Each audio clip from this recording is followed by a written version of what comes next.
La conclusion du document.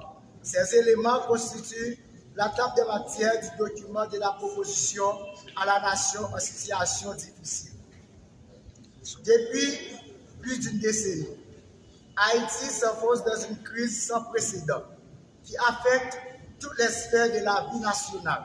L'assassinat du président Jovenel Moïse, l'effondrement de l'État, la montée fulgurante des groupes armés, l'effritement économique, la misère et la perte du lieu social ont plongé la République dans une situation d'extrême fragilité.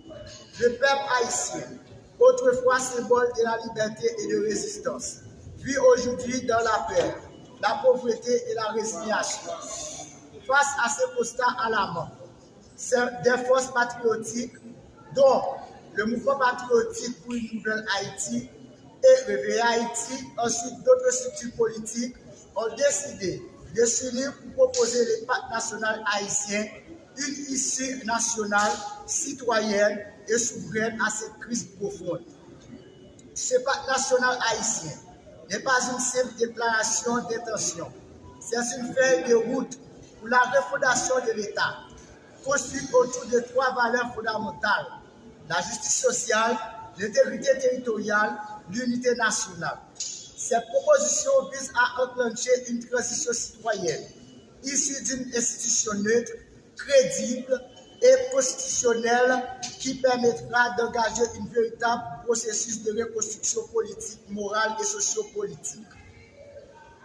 Depuis plusieurs transitions abordées, le pays vit sans repère stable.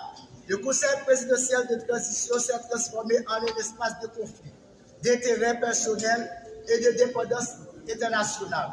L'absence de légitimité, de résultats et de connexion du CPT avec la population ont fait de cette instance une barrière au changement.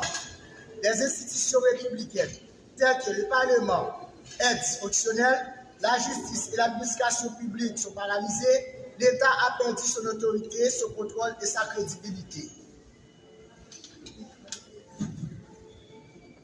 Plus de 80% de la zone métropolitaine de Port-au-Prince, Mi-Balais, une grande partie du département de la Tibonite, Bassin-Bleu, sont sous le contrôle des groupes armés.